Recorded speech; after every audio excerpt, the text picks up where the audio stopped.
It all started with a scream trapped in my throat. I was falling. Not the clumsy, trip over your own feet kind of falling, but the endless, stomach-lurching plunge into a black abyss that only exists in nightmares. There were no edges, no bottom, just the whistle of air past my ears and the certainty that I was about to be obliterated. I was flailing, my arms and legs finding no purchase, my own name a silent, desperate prayer on my lips. Milo, Milo, Milo. But the name felt wrong, like a borrowed coat that was 2 sizes too small. The panic wasn't just about the fall. It was about the crushing realization that I didn't know who was falling. My eyes snapped open. The sheets were twisted around my legs like angry pythons, damp with a cold sweat that had nothing to do with the temperature of my bedroom. My heart was a frantic drummer hammering against my ribs, the rhythm a chaotic mess. For a few disoriented seconds, I was still in that black void, the phantom sensation of falling making the mattress feel like it was miles below me. I swung my legs over the side of the bed, my feet planting themselves on the cool hardwood floor, anchoring me to reality. 3:10 a.m. The red digital numbers on my alarm clock glowed with an accusing glare. Too early to be awake. Too late to feel like I'd had any real rest. The dream clung to me, a sticky, unpleasant film on my skin. I needed to wash it off. I needed to see my own face and remember who I was. Stumbling out of the bedroom, I navigated the familiar geography of my small apartment in the dark, my hands brushing against the hallway wall for guidance. The bathroom was my destination, a sanctuary of porcelain and tile where I could splash cold water on my face and reset. I fumbled for the light switch, and with a soft click, the room was flooded with the harsh, unforgiving glare of the vanity lights. I blinked against the sudden brightness, my eyes adjusting slowly, and then I saw her. In the mirror, a woman stared back at me. It wasn't a ghost. It wasn't some sleep-deprived hallucination. The reflection was me, but at the same time, it was profoundly, shockingly not me. My face, but softer. The lines of my jaw seemed less severe. My cheekbones higher, more defined. My eyes, usually just a dull brown, looked wider, deeper, framed by lashes that seemed impossibly long and dark. My lips, which I never paid much attention to, were fuller, with a subtle curve that hinted at a secret smile. My hair, usually a short, messy mop of brown, was a cascade of auburn waves that fell just past the shoulders, framing this strange, beautiful face with impossible softness. It was a perfect, seamless illusion, so perfect that for a breathtaking moment, I believed it was real. My breath hitched. My entire body went cold, then hot, a wave of vertigo washing over me. This was the woman from my dreams, the one I saw in fleeting glimpses at the edge of my consciousness, the one whose existence I had furiously, desperately denied my entire life. Of course, it wasn't real, not in the literal sense. My hair was still my own short, sleep-tousled mess. My face was bare. My jaw was just as angular as it had been when I went to bed. There was no makeup, no wig. But the image in the mirror was more than a trick of the light. It was a projection of something deep inside me, a truth erupting into my conscious mind with the force of a geyser. I gripped the edges of the porcelain sink, my knuckles turning white. My reflection, the real one, the one with the stubble shadowing his chin and the terrified look in his eyes, slowly came back into focus, but the afterimage of the woman lingered, superimposed over my own features like a ghostly double exposure. And I knew, in that gut-wrenching, soul-shattering moment, I finally admitted the truth to myself, a truth I had spent 28 years running from. I didn't just like wearing women's clothes. I didn't just have a secret hobby I indulged in when the world was asleep. It was more than that, so much more. I wanted, with an ache that was physical, to be her, the woman in the mirror. A tremor started in my hands and spread through my entire body. I was shaking uncontrollably, not from cold, but from a raw, elemental fear. What was I? Who was I? The questions hammered at the inside of my skull, each one a blow that threatened to shatter my carefully constructed reality. My eyes darted around the bathroom, landing on the evidence of my secret life. On the counter, next to my toothbrush, was a cheap foundation, a shade too light, that I'd bought from a drugstore 2 towns over, A clumpy mascara wand lay beside it, tucked behind the toilet, hidden under a pile of towels. Was the shoebox, inside it, a hastily tied-up wig, the synthetic chestnut hair already tangling, and a simple satin slip dress. Its fabric cool and thrilling to the touch. The faint, sweet scent of a floral perfume I'd sprayed on it hours earlier still clung to the air. This was my ritual. The dream had been a manifestation of the anxiety that always followed. I'd wait until I was sure the world was asleep. Then I'd lock the doors and transform. I'd put on the makeup, my hand clumsy and untrained. I'd pull on the wig, adjusting it over and over. I'd slide the dress over my skin, the sensation a jolt of pure electricity. And for a few precious hours, I'd sit in the dark, just being, not doing anything, just existing in a state that felt right, terrifyingly, exhilaratingly right. Tonight, the shock of the mirror had broken the spell. I saw the clumsy attempt for what it was. The foundation was streaked on my jawline. The mascara smudged beneath my eyes. The wig was slightly askew. I looked less like a woman and more like a caricature, a man playing a pathetic game of dress-up. The shame was a physical thing, a hot tide rising up my neck. Just as I was about to scrub the makeup off, to hide the evidence and pretend this night never happened, a soft, firm knock echoed from my front door. Knock, knock, knock. My blood turned to ice. It was 3:20 in the morning. No one knocked on my door at this hour. My mind raced through 1,000 panicked scenarios. The police, a neighbor complaining about noise I wasn't making. Had someone seen this? My heart hammered against my ribs so hard I thought it might break through. I was paralyzed, standing in my bathroom, half-dressed in a satin slip, my face a mess of poorly applied makeup. "Milo, are you okay in there? I saw your light on." The voice was familiar. Instantly, terrifyingly familiar. It was Barbara Hale, my neighbor from 3B, the woman I'd started jogging with in the mornings. Barbara was everything I wasn't. She was in her late 40s, a retired lawyer with a presence that commanded respect without ever demanding it. She was confident, graceful, and possessed a kind of effortless elegance that I could only admire from a distance. She was sharp, observant, and had a way of looking at you that made you feel like she could see right through your flimsy defenses. Of all the people in the world, she was the last one I wanted to see me like this. My instinct was to stay silent, to hide in the bathroom until she went away. But Barbara wasn't the type to just go away. She was a woman of action. She'd probably call the building superintendent, or worse, the police, thinking something was wrong. My mind was a whirlwind of panic. I had to get the makeup off, I had to get the dress off, but there wasn't time. Her apartment was right across the hall. Taking a deep, shaky breath, I made a split-second decision. I couldn't hide. I had to face it. I pulled the slip dress off, my skin protesting the loss of the satin, and threw on the t-shirt and sweatpants I'd been wearing earlier. I scrubbed at my face with a towel, but I knew it was useless. The mascara would be smeared, the foundation a ghostly patch on my skin. I ran my hands through my hair, trying to tame it, knowing the wig was still sitting on the counter in the other room. With my heart pounding a frantic rhythm of doom, I walked to the front door and unlocked it. I opened it just a crack, trying to hide my body behind the wood. Barbara stood there, silhouetted by the dim hallway light. She was dressed in a chic silk pajama set, her silver-streaked hair perfectly coiffed even at this ungodly hour. Her expression was one of gentle concern.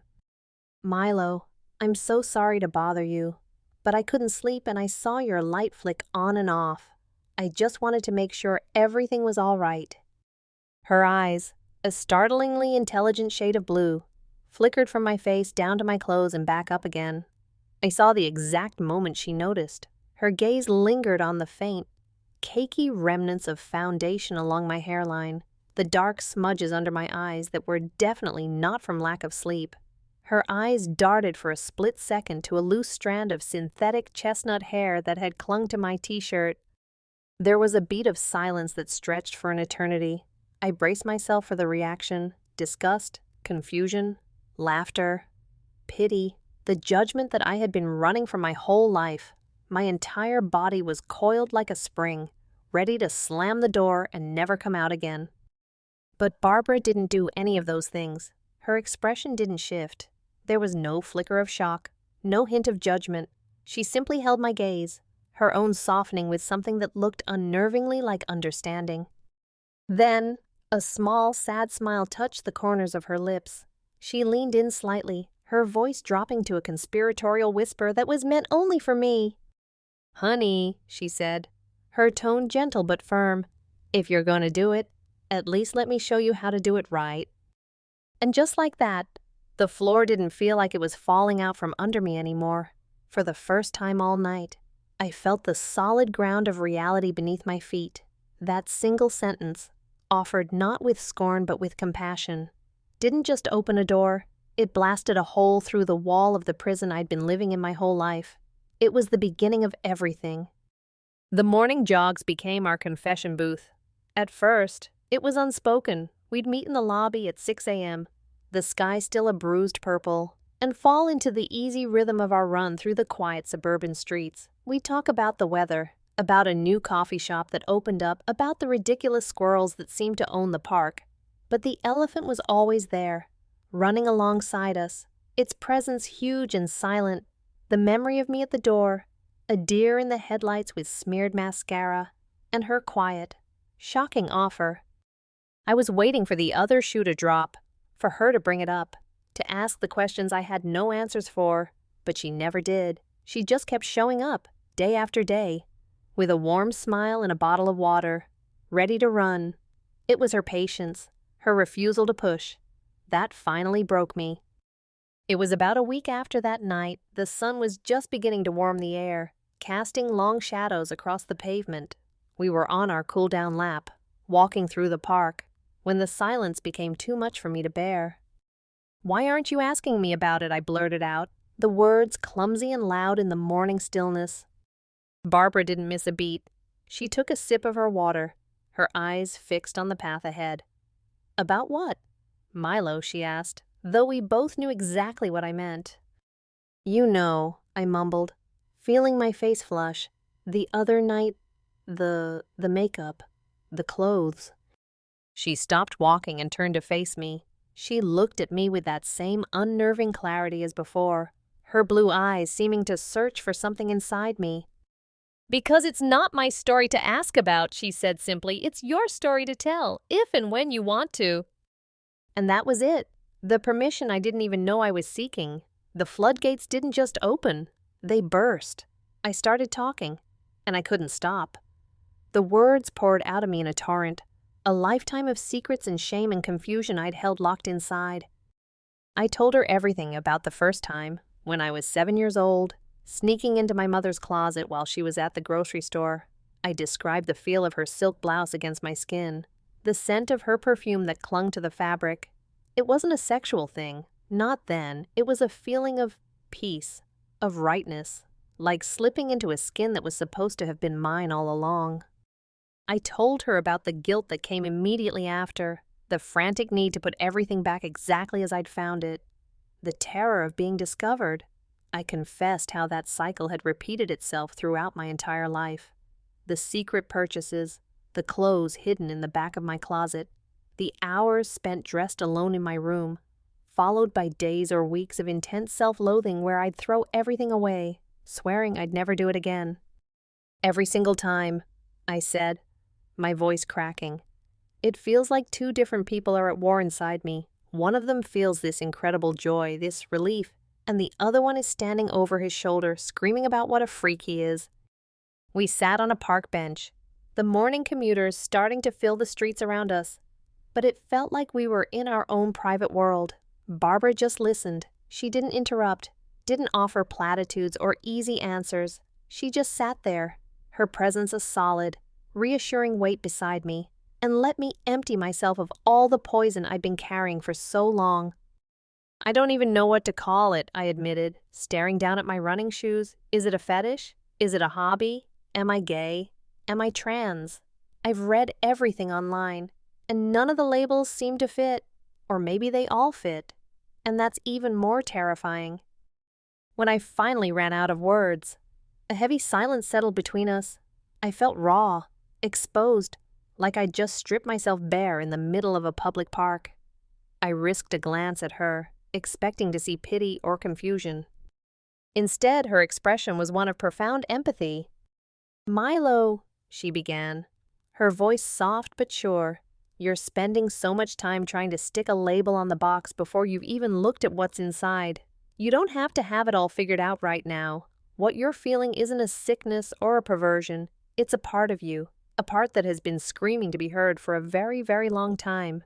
She paused, tapping a thoughtful finger against her chin. "It sounds to me like your body is trying to tell you something. Maybe it's time you just let it speak, without trying to translate it just yet." Her words resonated with a truth that was so simple and yet so revolutionary. It left me speechless. Let it speak, for my entire life. I had been trying to silence that voice, to smother it, to pretend it didn't exist. The idea of actually listening to it was both terrifying and unbelievably liberating. We started walking back toward our apartment building, the conversation shifting back to lighter topics. But the air between us had changed. It was charged with a new intimacy, the bond of a shared secret. I felt lighter than I had in years, as if I'd set down a suitcase full of stones that I hadn't even realized I was carrying. A few days later, during another morning run, Barbara brought up a new topic. "Have you ever heard of the Run for Her Life marathon?" she asked, her breathing even and steady as we jogged. "The breast cancer one?" I said between breaths. "Yeah, I see the signs for it every year. It's a big deal in the city." "It is," she confirmed. "I run it every year. My sister, she was a survivor. It's important to me." She glanced over at me, a playful glint in her eye that I was starting to recognize. "It's next month. I was thinking we should sign up, as a team." "Oh, I don't know, Barbara," I said immediately. "I'm not really a marathon runner. These little 5-mile jogs are about my limit." "It's a 10K, not a full marathon." "You could handle it easily," she countered. Then she stopped running, forcing me to stop with her. She turned to me, her expression serious now, but with that same glint of mischief. "And I have a proposition for you." I felt a nervous flutter in my stomach. A proposition? "We'll run it together," she said, her voice dropping slightly. "And you will run it as her." I stared at her, completely blank. "Her who's her?" Barbara smiled, a slow, knowing smile. "The woman you're trying to get to know, the one you've been telling me about." The world seemed to tilt on its axis. My mouth went dry. She couldn't be serious. Run a public race in front of thousands of people dressed as a woman. The panic was immediate and overwhelming. It was one thing to do this in the privacy of my own locked apartment. It was another thing entirely to step out into the broad daylight for the entire world to see. "No," I said, the word coming out as a choked whisper. "No, I can't. Absolutely not. People would stare, they would laugh. Someone might do something." "They might," she agreed, completely unfazed, "or they might cheer for you. They might see a strong person running for a good cause and not think twice. It's a breast cancer run, Milo. It's a sea of women in pink. You would blend in more than you think." She saw the terror in my eyes, the war that was already raging inside me. One part of me, the part that had governed my life for 28 years, was screaming to run away, to retreat back into the safety of my secrets. But another part, a smaller, quieter voice that was just beginning to find its strength, was whispering, "Oh, what if she was right? What if, for one day, I could just be not in secret, not in shame, but out in the open, under the sun?" The thought was so audacious, so intoxicating, it made me dizzy. "I'll help you," Barbara said, her voice gentle again, pulling me back from the edge of my panic. "Every step of the way, the clothes, the makeup, everything. We'll do it right this time. No more smudge mascara in the middle of the night." I stood there on that sidewalk, frozen with indecision. It was the most terrifying thing anyone had ever suggested to me. It was also the most thrilling. It was a dare, a challenge, an invitation to step out of the shadows and into the light. My heart was pounding, but this time, it wasn't just fear, it was a wild, frantic drumbeat of excitement. The part of me that had been silenced for so long was no longer whispering, it was shouting. I looked at Barbara, at her calm, confident face, and I saw not a judge, but an ally, a guide. I took a deep breath, the air feeling clean and new in my lungs. "Okay," I said. The words so quiet I could barely hear it myself. Okay, let's do it. The transformation began not with a dress, but with hot wax and a wince of pain. All right, deep breath, Barbara said, her voice professionally calm. She was kneeling on the floor of my living room, which we had temporarily converted into a makeshift salon, complete with old towels spread over the carpet. In her hand, she held a wooden spatula coated in a thick honey-colored wax. The process of becoming Mila wasn't a single, magical event. It was a slow, deliberate, and sometimes painful construction, brick by brick. And Barbara was the master architect. She had insisted that if we were going to do this, we were going to do it properly. That meant starting with the canvas. This is going to hurt, she warned, smoothing the wax onto my lower leg. But it's a liberating kind of hurt. You'll see. I braced myself, clenching my jaw. She pressed a fabric strip over the wax, smoothed it down once, twice, and then, with a sharp rip, tore it away. A yelp escaped my lips. It was a sharp, stinging pain, like 1,000 tiny needles being plucked from my skin at once. My eyes watered. Liberating, I gasped, looking at the angry red patch on my leg. Barbara just laughed, already applying the next strip. Trust the process, Milo. And so I did. For the next hour, I submitted to the ritual. The rip of the wax strips became a strange, rhythmic punctuation to our conversation. We talked about her work as a lawyer, about my job as a graphic designer, and with each strip she pulled away, removing the coarse, dark hair I'd always taken for granted. I felt something else being stripped away, too, a layer of masculinity that I had always worn like a heavy, ill-fitting coat. When she was finally done, my legs and arms were red and tender, but they were also unbelievably smooth. I couldn't stop touching them. I ran my hand up my calf, the skin silky and unfamiliar. It was the first time I had looked at a part of my body and felt a sense of ownership, of rightness. See, Barbara said, packing up her supplies, softer, lighter.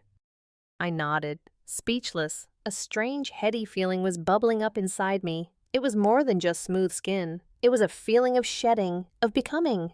Every time I glanced down at my smooth legs for the rest of the day, a jolt, a little thrill, ran up my spine. This was a body I could almost recognize. The next session was eyebrows. I sat on a stool in her brightly lit bathroom while she stood over me with a pair of tweezers, her expression one of intense concentration. The eyebrows framed the face. She explained, her voice low.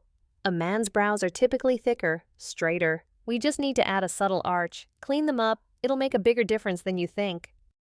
Each pluck was a tiny sting, but I barely noticed. I was too focused on watching my face change in her mirror. With each hair she removed, the face staring back at me softened. The hard lines around my eyes seemed to lift. It was a subtle change, almost imperceptible, but the cumulative effect was staggering. By the time she was done, my eyes looked more open, more expressive, more feminine. Then came the skincare. My routine had previously consisted of splashing water on my face in the morning. Barbara was horrified. She laid out a row of bottles and jars on my bathroom counter like a chemist preparing an experiment. There was a cleanser, a toner, a serum, an eye cream, a moisturizer, and sunscreen. 7 steps every morning, every night, no exceptions, she commanded. It felt ridiculous at first, this elaborate ritual of potions and creams, but as the days went on, I started to see the effects. My skin, which had always been dull and prone to breakouts, became clearer, smoother. It had a healthy glow I'd never seen before. The act itself became a form of mindfulness, of caring for the body I was in. It felt less like a chore and more like an act of devotion to the person I was trying to become.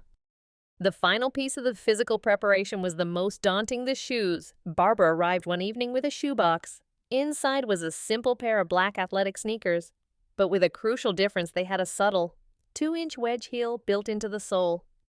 You can't just jump into stilettos, she said, handing them to me. You have to train your muscles, your balance. Walk around the apartment in these every day. Get used to feeling the ground differently. Putting them on felt alien. I stood up and immediately wobbled, my weight pitched forward, my calf muscles screaming in protest. It was like learning to walk all over again. I shuffled around my living room, my steps tentative and clumsy. clinging to furniture for support. Barbara watched, a smile playing on her lips. Posture, she corrected gently. Shoulders back, hips forward. Walk from your hips, not your knees, let it swing a little. It took days of practice, of shuffling back and forth across my apartment. But slowly, my body adapted. My balance improved. My stride became less of a shuffle and more of a glide. I started to understand what she meant. Walking in heels changed your entire center of gravity. It forced you to hold yourself differently, to move with a purpose and a grace that was entirely new to me. It made me feel taller, more elegant, more powerful. After 2 weeks of this meticulous preparation, the day finally came for the most significant step, the makeup. We were in her apartment this time, in her bathroom that was a temple of organized cosmetics. Brushes of all shapes and sizes stood in clean glass jars. Palettes of eyeshadow were stacked neatly. A rainbow of lipsticks was arranged like soldiers in a clear acrylic holder. "Okay," she said, sitting me down in front of her large, well-lit vanity mirror. "The goal for the marathon is a natural look, something that looks fresh and athletic, not like you're going to a nightclub. The first rule of makeup is that it's not about putting on a mask. It's about enhancing what's already there." She started with a primer, her fingers cool and professional as she smoothed it over my skin. Then came the foundation. Not the cheap, chalky stuff I'd bought, but a lightweight liquid that she applied with a damp. Egg-shaped sponge she called a beauty blender. She showed me how to dab it, not rub it, pressing it into the skin until it melted away, evening out my skin tone and hiding the faint shadow of my beard without looking heavy or caked on. "Now for the magic," she whispered, picking up a contouring palette. "Your jaw is strong, which is a beautiful feature, but to create a more feminine illusion, we're going to use shadow and light to soften it." With a soft, angled brush, she swept a darker powder into the hollows of my cheeks and along my jawline. Then a lighter, shimmering powder on the tops of my cheekbones and down the bridge of my nose. She blended it all seamlessly, and as I watched in the mirror, my face began to transform. The angles softened. My cheekbones appeared to rise.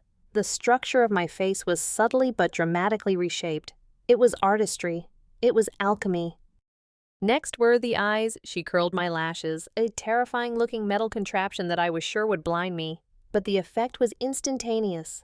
My eyes looked wider, more awake. A single coat of mascara, wiggled from the root of the lashes to the tip, made them look twice as long and thick. The final touch was the lips. She chose a sheer lipstick in a rosy pink shade. "Just a hint of color," she said, "to make your lips look healthy and full." She held up a small hand mirror when she was done. "Okay, take a look." I took the mirror, my hand trembling slightly. I lifted it to my face and my breath caught in my chest. Staring back at me was a stranger, a pretty stranger. The face in the mirror was mine. I knew it was. I could see the familiar shape of my nose, the mole just above my lip, but it was a version of me I had never seen before. The skin was flawless. The eyes were bright and expressive. The lips were soft and inviting. The face was undeniably, arrestingly female. A tidal wave of emotion washed over me. My heart started to beat a frantic, wild rhythm. Goosebumps erupted on my arms. My vision swam for a second, and I had to grip the vanity to keep from swaying. It was a dizzying, terrifying, and profoundly beautiful moment. This was the woman from the mirror, the one I'd seen in my dream state. But she wasn't a ghost anymore. She was here. She was real. A single tear escaped and traced a clean path through the foundation on my cheek. "I know," Barbara said softly, placing a comforting hand on my shoulder. "It's a lot to take in. It's like meeting yourself for the first time, isn't it?" I could only nod, unable to speak. I couldn't tear my eyes away from the reflection. This face felt right. This felt like home. This felt like me. We sat in silence for a few minutes, letting the moment settle. Finally, Barbara broke the quiet. "So," she said, her voice gentle, "we have the look, we have the body. All she needs now is the right running gear." She gestured to a bag sitting on her bed, "and a name." She pulled out the outfit. It was a set of high-quality athletic wear, A pair of black running shorts with a higher cut on the leg than anything I would have ever dared to wear, and a bright pink, moisture-wicking top with a built-in sports bra. It was sleek, functional, and unapologetically feminine. "What should we call her?" Barbara asked, holding the pink top up against my chest. "She deserves a name." The question should have been hard. It should have sent me into another spiral of confusion, but it wasn't. The name was already there, waiting on the tip of my tongue. It had been there for years, a secret whisper in the back of my mind. "Mila," I said, the name feeling as natural on my lips as my own. "Her name is Mila." Barbara smiled, a wide, brilliant smile that lit up her whole face. "Mila," she repeated, testing the sound of it. "It's beautiful. It suits you." She looked from the clothes, to my face in the mirror, to me. "Well, Mila," she said, "it's very nice to finally meet you." Marathon day dawned cool and gray, the sky a blanket of flat, pearly light, but the muted weather did nothing to dampen the electric atmosphere crackling through the city streets. A river of people, almost all of them women, flowed toward the starting line, a vibrant sea of pinks, from pale rose to shocking fuchsia. There was music blasting from speakers, a cheerful announcer's voice echoing off the buildings, and a buzz of excited, nervous energy that was contagious. My own nervous energy was a physical presence, a swarm of invisible bees buzzing under my skin. I was hyper-aware of everything, the way the thin fabric of the running shorts felt against my freshly waxed legs, the slight bounce of the wig with each step, the feeling of the sports bra providing a support my chest didn't technically need, but which felt profoundly, psychologically right. I felt like an imposter, a fraud. Every friendly smile from a fellow runner felt like an accusation. Every glance felt like a penetrating stare that saw through the foundation, the wig, the clothes, and right down to the terrified man cowering underneath. I kept my head down, my eyes fixed on my brand new pink running shoes, and tried to disappear into the crowd. Barbara must have sensed my rising panic. She gently placed a hand on the small of my back, a small, firm point of contact in the swirling chaos. "Just breathe, Mila," she murmured, her voice a calm anchor in my storm. "We're just two friends out for a run. That's all anyone sees." Her words helped, but my heart was still trying to hammer its way out of my chest when the starting gun fired. The sound, a sharp crack, jolted me into motion. The sea of pink surged forward, and I was swept along with it. The first few hundred yards were a blur of clumsy, adrenaline-fueled panic. I was sure I was going to trip over my own feet. But as we settled into a steady pace, something shifted. The physical act of running took over. I focused on the rhythm of my breathing, the steady thump-thump of my feet on the pavement, the sight of Barbara's confident stride just ahead of me. The city became a periphery of blurred colors and sounds. My world shrank to the few feet of asphalt in front of me. And then I started to hear it. From the sidelines, where crowds had gathered to cheer, the shouts began to penetrate my bubble of concentration. "Go get 'em, ladies," a man with a booming voice yelled, waving a sign. "Looking strong, you go." "Girls," a woman called out, rattling a cowbell. As we passed a water station, a volunteer handed me a cup, her eyes crinkling in a warm smile. "You're doing amazing, hun, keep it up." Each word was a tiny, perfect little shock to my system. They weren't laughing, they weren't pointing, they were cheering. They were cheering for us, for the two women running past. They saw a woman, they saw Mila. A strange, bubbling feeling started in my chest. It was warm and light, and it rose up into my throat, escaping as a laugh. It was a short, surprised bark of a laugh, but it was real. I risked a look at Barbara, who was smiling at me, her eyes sparkling. "See," she mouthed. I turned my head and looked, really looked, at the people around me. I saw women of all ages, shapes, and sizes. Some were seasoned athletes, their bodies lean and powerful. Others were walking, laughing with their friends, their faces flushed with effort. There were mothers pushing strollers, and groups of coworkers in matching t-shirts. And in the middle of it all was me, Mila, and I belonged. That single stunning realization changed everything. The fear didn't just recede, it evaporated. It was burned away by the bright, hot sun of acceptance. I felt my posture change, my shoulders went back, my head came up, a real smile, wide and unforced, spread across my face. I was no longer hiding, I was participating. For the rest of the race, I ran with a lightness I had never known. I felt powerful, I felt beautiful, I felt, for the first time in my entire life, completely and utterly myself. The shouts of "Go Girls" and "Wonder Women" weren't just background noise anymore. I absorbed them. They were my fuel. I was one of them. When the finish line came into view, a huge banner stretched across the road. I felt a surge of energy. Barbara and I picked up our pace, and we crossed it together, hand in hand, our arms raised in triumph. A volunteer placed a heavy finisher's medal around my neck. It was cool against my sweaty skin, and I clutched it like it was an Olympic gold.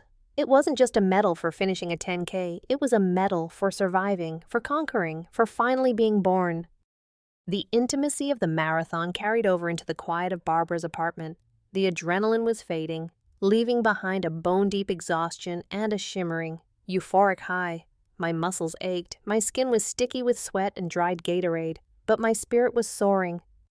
The air in her apartment felt different now. It was charged with a new kind of energy, the comfortable silence of two people who had just been through something profound together. Barbara said, her voice gentle as she guided me to a plush armchair. "Don't move." She disappeared and returned with 2 glasses of ice water and a cool, damp washcloth. She knelt in front of me, and without a word, began to gently unlace my running shoes. Her touch was methodical and sure, her fingers brushing against my ankle. A little jolt, a completely new kind of spark, shot up my leg. I watched, mesmerized, as she eased the shoes off my tired feet. "Better?" she asked, looking up at me. I could only nod, my throat suddenly tight. She took the cool cloth and softly dabbed at my forehead, my temples, the back of my neck. The gesture was so simple, so maternal, yet it felt incredibly intimate. Her focus was entirely on me, an act of pure, uncomplicated care. After a day of being on high alert, of being intensely aware of my performance, this quiet attention was almost overwhelming. She finally sat back on her heels and just looked at me for a long moment. Her gaze was soft, appreciative, and it held an intensity that made my heart start to beat a little faster, a different rhythm than the frantic pounding of the race. "You're truly beautiful, Mila," she said, her voice barely a whisper. The words landed in the quiet room with the weight of a physical touch. I felt a hot blush creep up my neck and spread across my face. It was one thing to be cheered on by strangers in a crowd. It was another thing entirely to be seen like this, up close, by someone I knew, someone I admired, and not just seen, but called beautiful. The compliment wasn't for Milo playing a part. It was for Mila, sweaty and exhausted, with her wig slightly askew. I started, but my voice failed me. I had no idea what to say. The feeling was completely foreign. It was the dawning realization of being desired, or at least, of being desirable. It was a potent, heady sensation that made me feel dizzy. Barbara seemed to understand my turmoil. She gave my knee a gentle squeeze, a gesture that was both reassuring and charged with a subtle warmth that lingered long after she stood up. She wasn't crossing a line, but she was standing right on it, her tenderness a form of gentle, appreciative courtship. For the first time, I looked at her not just as my mentor, my guide, but as a woman, a graceful, intelligent, and profoundly attractive woman. And the look she was giving me was one of unmistakable admiration, a whole new universe of possibilities, of feelings I hadn't even known I was capable of, cracked open inside me. About a week later, just as the glow of the marathon was starting to fade into a lovely, cherished memory, Barbara presented the next challenge. "You've proven you can handle the athletic world as Mila," she said over coffee one morning. "But are you ready to try a night out on the town? No running, just being." The old familiar fear coiled in my stomach, but it was weaker this time, muted by the memory of the marathon. The thrill that followed was stronger, more immediate. A girls' night out. The phrase itself was a secret password to a world I'd only ever observed from the outside. I hesitated for only a second before nodding. "Yes, I'm ready." The preparation this time felt different, more deliberate. This wasn't about function and endurance. This was about allure. Barbara had already picked out the outfit. It was a simple black dress, but the cut was exquisite. It hugged my body in a way that was flattering without being revealing. The neckline dipping just enough to show off my collarbones. The hem falling to a sophisticated length just above the knee. The shoes were a step up literally. A pair of elegant black heels with a slim 3-inch heel that made my legs look impossibly long. The makeup was more dramatic, too. Barbara showed me how to create a subtle smoky eye, how to apply a liner that made my eyes look almond-shaped and mysterious. She chose a classic red lipstick that made my mouth feel like the focal point of my entire face. The wig, my faithful chestnut companion, was brushed out and styled into soft, loose curls that fell over one shoulder. When I looked in the mirror, I barely recognized myself. The marathon Mila was a fresh-faced, energetic girl. This Mila was a woman, confident, elegant, maybe even a little bit dangerous. The bar Barbara chose was exactly the right kind of place. Dimly lit, with cool jazz music drifting from hidden speakers and the low hum of intimate conversations. It was sophisticated, a place where you could blend in while still being seen. As we walked in, I could feel the familiar prickle of anxiety. I was sure every head would turn, that a spotlight would follow us, exposing me. But Barbara walked ahead with such an air of casual confidence that I had no choice but to follow suit.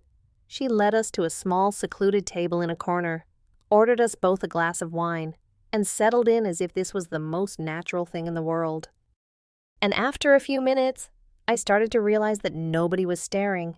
People glanced, of course, the way people do in a bar, but the glances weren't suspicious or judgmental. They were appreciative. I saw a man at the bar look over, catch my eye for a second, and give a small, respectful nod before turning back to his drink. A group of women at a nearby table smiled in our direction. I wasn't a freak. I was just part of the scenery. I started to relax, to sip my wine, to actually enjoy the music and the atmosphere. I was so caught up in the simple pleasure of it all that I didn't notice the man approaching our table until he was standing right beside it. He was handsome, in a clean-cut, non-threatening way, probably in his early 30s. He looked directly at me, a polite, slightly nervous smile on his face. "Excuse me," he said, his voice quiet so as not to disturb the people around us. "I don't mean to interrupt, but I just had to tell you, you look absolutely stunning tonight." The world stopped. Everything went silent except for the frantic thumping of my own heart. He was talking to me, to Mila.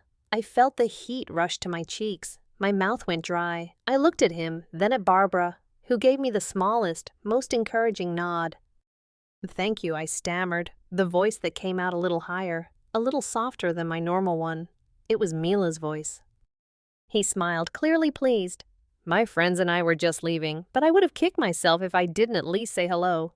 He gestured vaguely toward the door. "Have a great night." And then he was gone. The entire interaction lasted maybe 30 seconds. But for me, it had changed everything. It was a thunderbolt of validation. I wasn't just passing. I wasn't just being tolerated. I was being admired. I was, to this complete stranger, a beautiful woman. I looked down at my hands, which were trembling slightly around the stem of my wine glass. My body was buzzing with a strange electric current, a feeling of pleasure and power I had never known. I looked up at Barbara, my eyes wide with 1,000 questions and exclamations. She was just smiling, that knowing, gentle smile of hers. "See," she said softly, "you belong here." In that moment, a profound and dangerous thought took root in my mind. It was clear, simple, and utterly terrifying in its implications. I could live like this forever. The come-down was brutal. After the celestial high of being Mila, crashing back into the drab, gray reality of being Milo was like being thrown into a sensory deprivation tank. The morning after our girls' night out, I woke up and caught my reflection in the bathroom mirror, the stubble on my chin, the tired eyes, the short, shapeless hair. It all felt wrong. A costume. I went to my closet to get dressed for work, and my suits and button-down shirts felt stiff and abrasive, like a prison uniform. My own body felt alien, heavy and clumsy. The world of Milo Parker, graphic designer, was a world rendered in grayscale. But the world of Mila, which I now fully embraced in the privacy of my apartment, was in brilliant technicolor.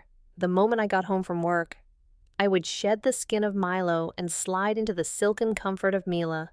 The skincare routine was a sacred ritual. The feel of a soft dress against my skin was a balm to my soul. When I was Mila, I felt light, graceful, free. I felt like I could finally breathe. The two lives began to feel less like a duality and more like a violent contradiction. The friction between them was becoming unbearable. At work, I was distracted, my mind constantly drifting to what I would wear as Mila that evening.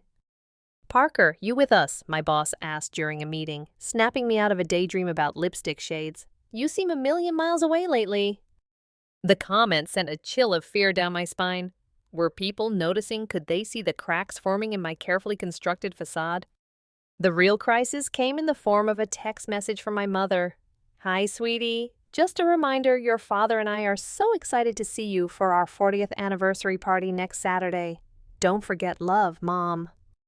I stared at the message, and my stomach plummeted. The party. I had completely forgotten.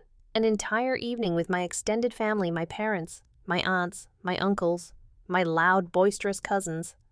An evening where I would have to perform the role of Milo, their quiet, dependable son and nephew.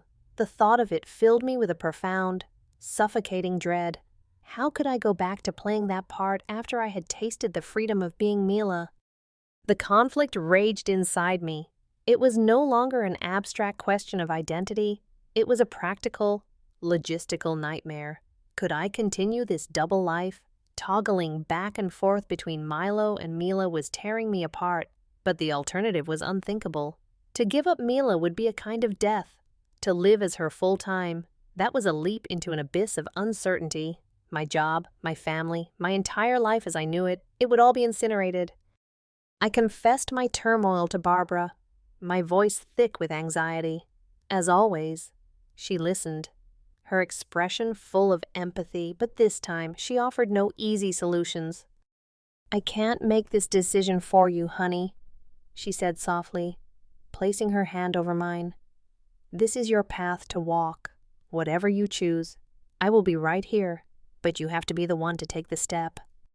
The day of the anniversary party arrived like a death sentence. I spent the entire afternoon in a state of paralysis, sitting in front of my bedroom mirror. On my bed, laid out like a ghost, was my gray suit, a crisp white shirt, and a conservative blue tie, the uniform of Milo Parker. On my vanity, neatly arranged, were the tools of Mila's creation: the foundation, the mascara, the chestnut wig, the ruby red lipstick, and hanging on the back of my door was a beautiful emerald green dress, a gift from Barbara. "For a special occasion," she'd said. I was a man standing at a crossroads, with no map and no idea which road led to salvation and which led to ruin. I felt like I was going to be physically torn in two. A soft knock at my door broke my trance. It was Barbara. She let herself in, took one look at my tormented face in the mirror, at the suit on the bed, and understood everything. She came and stood behind me, placing her warm hands on my shoulders. We looked at our reflections together, my face pale and drawn, hers calm and steady. She didn't say, "You should do this," or "You should do that." Instead, she leaned in close, her voice a quiet force in my ear. "You don't need to decide your whole identity today," she said. "You don't have to choose a label or a pronoun or your entire future. You just have to decide to be honest with yourself, and honest with them. Who are you, right now, in this moment?" Her words cut through the chaos in my mind. Be honest, it was so simple yet so profound. All the anxiety was about the future, about the consequences, about the labels. But she was asking about right now. Who was I? Now. I looked at my reflection. I saw the fear in Milo's eyes. But then I looked deeper, past the fear, and I saw her. I saw Mila, smiling as she crossed the finish line. I saw her blushing under the admiring gaze of a stranger in a bar. I saw her confident and happy and free. That was who I was. Right now, the rest was just noise. My hand moved, seemingly of its own accord. I uncapped the foundation. I picked up the blending sponge. With a steady hand, I began the ritual as I blended the makeup over my skin, concealing the last traces of Milo's tired face. I wasn't erasing myself, I was revealing myself. When I was done, I stood up and took the emerald green dress from the door. I slipped it on, the fabric cool and smooth against my skin. I adjusted the wig, making sure the soft curls fell just right. Finally, I picked up the red lipstick and painted my lips with a final, decisive stroke of color. I looked in the mirror. There was no conflict anymore. There was no Milo, no Mila. There was just me. And I was beautiful. A real, genuine smile spread across my face. "Today," I said, my voice clear and steady, the voice of the woman in the mirror, "they're going to meet Mila." I turned to Barbara, who had tears welling in her blue eyes. She simply nodded, her smile radiant. I walked to my front door, my heart pounding not with fear, but with a terrifying, brilliant hope. This was it, the point of no return. I didn't know what would happen when I walked into that party. I didn't know if I would be met with acceptance or rejection, love or hate. But for the first time, it didn't matter. I took a deep breath, placed my hand on the doorknob, and opened the door to step out into my future.